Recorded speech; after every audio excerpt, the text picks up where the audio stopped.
ہوتا ہے تو یہ دنیا بھی زندگی کی لذت ہے، یہ 2-4 گھنٹے کی لذت ہے، یہ زندگی کی لذت ہے، لیکن یہ لذت چلی جائے گی، یہ مزہ ختم ہو جائے گا، یہ مٹھاس ختم ہو جائے گا، لیکن گناہ باقی رہ جائے گا۔ ہم نے گناہ کیا، تھوڑی دیر کے لیے لذت محسوس ہوئی، لیکن جیسے گناہ کرنا ہو گیا یہ لذت ختم ہو گئی اور گناہ باقی رہ گیا۔ اس لیے اس دنیا کی زندگی کو ترجیح نہ دو۔ اور اسی لیے میں اور ایک واقعہ کی طرف آنا چاہتا ہوں، اے میرے مسلمان بھائیوں، اس لیے یہ دنیا کی زندگی کو ترجیح اس لیے مت دیجیے اس لیے کہ دنیا کی کوئی اہمیت نہیں ہے۔ اللہ کے نبی چند صحابی کو لے کر مدینے کے حوالی بستی سے گزر رہے ہیں، وہاں پر ایک مری ہوئی بکری پڑی رہتی ہے۔ اللہ کے نبی نے صحابی سے کہا، اے میرے صحابیوں، تم میں سے کون ہے جو اس مری ہوئی بکری کو خرید لیں؟ صحابہ کہتے ہیں، اللہ کے رسول، یہ کیسے ہو سکتا ہے، یہ کیسے ممکن ہو سکتا ہے؟ ایک مری ہوئی بکری ہے اور اس کو درہم و دینار کے عوض میں خرید دی جائے،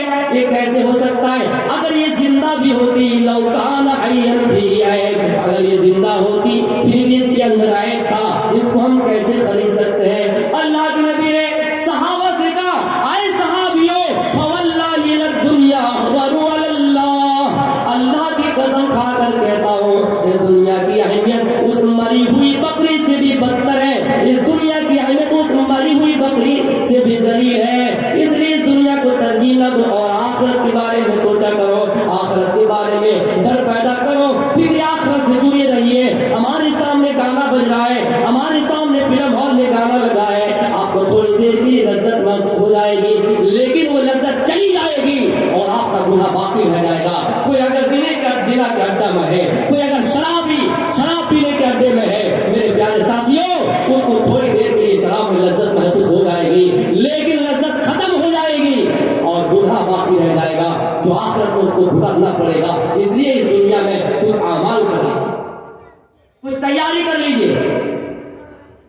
اس دنیا میں اللہ کا ڈر اور اللہ کا خوف پیدا کر لیجیے۔ اسی لیے تو کہا تھا عمر بن خطاب ابی بن کعب سے، کہے ابی بن کعب بتاؤ تقویٰ کیا ہے؟ اس نے کہا نہیں معلوم تقویٰ کیا ہے۔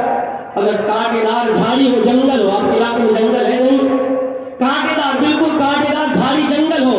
اور اس جنگل سے گزرنا پڑے، اس جنگل سے راستہ ہمیں کراس کرنا پڑے، اسی راستے سے ہمیں گزرنا پڑے، تو بتائیے کانٹا ہمارے سروانی میں، ہمارے کپڑے میں چبھے گا یا نہیں؟ ضرور چبھے گا۔ آپ چاہے جتنا بچ کر چلنے کی کوشش کیجیے، ہمارے کپڑے میں 1-2 کانٹا چبھ جائیں گے، ہمارے پیر میں کانٹا چبھ جائے گی۔ اس لیے دنیا کی مثال اس کانٹے دار جھاڑی کی طرح ہے۔ اس دنیا میں بھی آپ کو قدم قدم پہ سوچ کر چلنا ہوگا اور دنیا کے ان جال سے بچنا ہوگا۔ دنیا میں ہر جگہ پہ گناہ کے اڈے کھلے ہوئے ہیں، گناہ کا جال بچھا ہوا ہے، آپ کو بچ کر چلنا ہوگا۔ خدا نہ خواستہ اگر 1-2 گناہ آپ سے ہو جائے، جس پر 1-2 کانٹا پیر میں چبھی جائیں گے، اس کا علاج ڈاکٹروں نے بتلا دیا کہ اس پر مرہم لگا لیے جائے، اس پر پٹی باندھ دی جائے، اسی طرح اگر آپ سے 1-2 گناہ سرزد ہو ہی جائے۔ ہم نے تھوڑی دور فرق گئے، وہاں پر لوگوں نے شراب کی دکانیں کھلی رکھی ہے، شراب کی دکان سے آگے گزرے،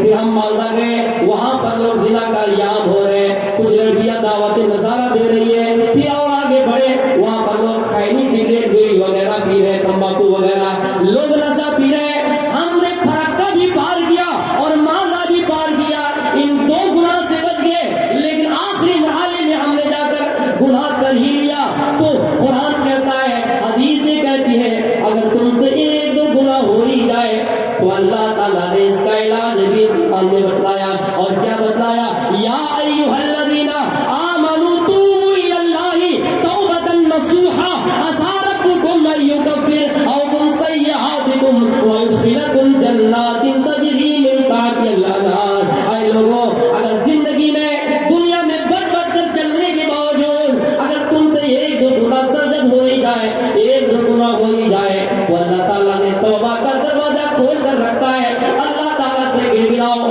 اللہ تعالیٰ سے دعا کرو، رفع یدیہ الی السماء، اپنے دونوں ہاتھوں کو آسمان کی طرف لہراؤ اور اللہ تعالیٰ سے دعا کرو، اے اللہ، ہم نے جانے انجانے میں خطائیں کر دی، ہم نے جانے انجانے میں گناہ کر دیا، اے اللہ تو ہی معاف کرنے والا ہے، تیرے علاوہ کوئی معاف نہیں کر سکتا، اگر تو معاف نہیں کرو گے تو دنیا کے اندر کون ہے جو معاف کرے گا؟ اللہ فرماتا ہے ہو سکتا ہے امید ہے کہ میں تمہارے ان توبہ کو قبول کر لوں، ہو سکتا ہے میں تمہاری ان گناہ کو قبول کروں اور تمہیں پھر سے جنت دے دوں۔ اس لیے میری ماں بہنوں، اگر قسم کھائیے، اگر اس سے پہلے آپ نے جو بھی گناہ کیے ہیں، لیکن ہم اور آپ ہیں جو گناہ بھی کر لیتے ہیں لیکن اللہ کی طرف رجوع نہیں ہوتے ہیں، اللہ سے توبہ نہیں کرتے ہیں، مرد بھی یہ کام کرتے ہیں کہ گناہ کر لیتے ہیں لیکن اللہ کی طرف رجوع نہیں ہوتے ہیں۔ صحابہ کرام کی زندگی پر عمل کیجئے، اللہ کے رسول بھی دن میں 70 مرتبہ توبہ کیا کرتے تھے،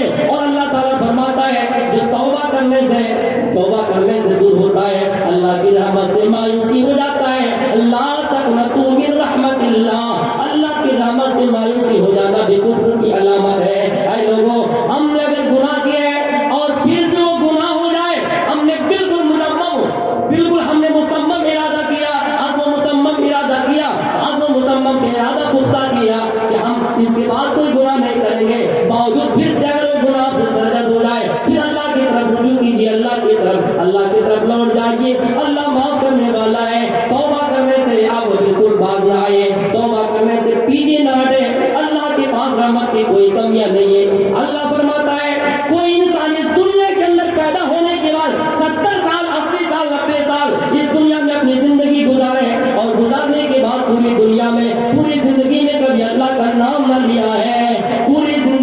زندگی میں کبھی اللہ کو ایک سجدہ بھی نہیں کیا ہے، لیکن ان کی موت، لیکن ان کی وفات حالت ایمان پر ہو رہی ہے، اور آخر میں بھی اللہ کو یاد کر رہا ہے، اور من قال لا الہ الا اللہ دخل الجنہ، آخری ٹائم میں بھی آخری وقت میں بھی اللہ کا نام لے رہا ہے، تو اللہ فرماتا ہے ایسے لوگوں کا، اللہ کے نبی کی حدیث ہے، ایسے لوگوں کا ٹھکانہ اللہ جنت بنا رہا ہے۔ لیکن شرط ہے کہ میرے پیارے ساتھیوں، جب تک ہم حیات ہیں، جب تک ہم زندہ ہیں، ہمیں ابھی سے اس کی سوچ کرنی چاہیے، کیونکہ بڑھاپے کا اعمال اس جوانی کے اعمال سے زیادہ کچھ خاص اور اہمیت نہیں رکھتے ہیں۔ اس لیے جوانی میں جو اللہ کو یاد کر لیں گے، جوانی میں جو اللہ کی عبادت کر لیں گے، اللہ فرماتا ہے جب نفسی کا عالم ہوگا اور لوگ پسینے میں شرابور ہو جائیں گے، لوگ پیاسے کی حالت میں دوڑتے ہوئے آئیں گے، سورج ہمارے ماتھے کے قریب لا کر کھڑا کر دیے جائیں گے، کوئی سایہ نہیں ہوگا۔ اللہ فرماتا ہے،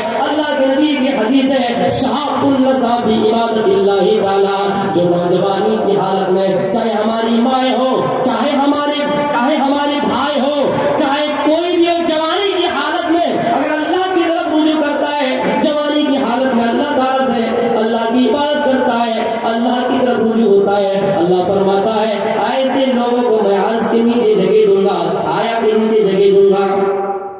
اس لیے جب تک حیات ہے آپ اسی میں کوشش کیجئے کہ ہم نیک سے نیک اعمال کریں گے۔ میرے پیارے ساتھیوں،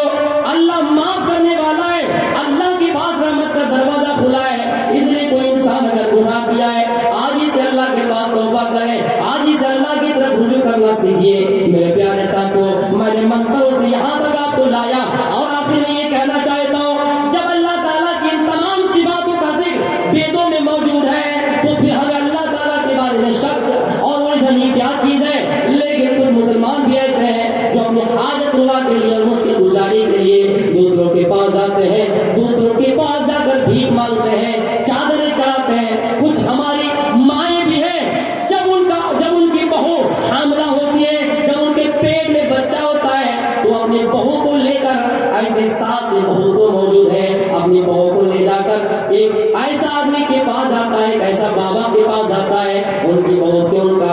بہو کے ہاتھ ان سے پکڑواتا ہے، اور یہ کہتا ہے بابا صاحب دیکھو میرے بہو کے پیٹ میں کیا بچہ ہے، بیٹا ہے یا بیٹی، نعوذ باللہ من ذالک۔ قرآن تو کہتا ہے یہ شرک ہے، اور شرک کرنے والوں کو اللہ کبھی معاف نہیں کرے گا، دل کا مالک اللہ ہے، تمہارے پیٹ میں کیا پڑ رہا ہے یہ اللہ ہی کو معلوم ہے۔ لیکن کسی انسان کے پاس جا کر یہ پختہ ارادہ کرنا، گویا آپ کے لیے اس بات کی دلیل ہے کہ وہ اعمال آپ کو جہنم کی طرف دھکیل رہا ہے۔ اس لیے میری ماں بہنوں، ان شرکیہ کلمات سے باز آ جاؤ، ان شرکیہ گناہوں سے باز آ جاؤ۔ اے میری ماں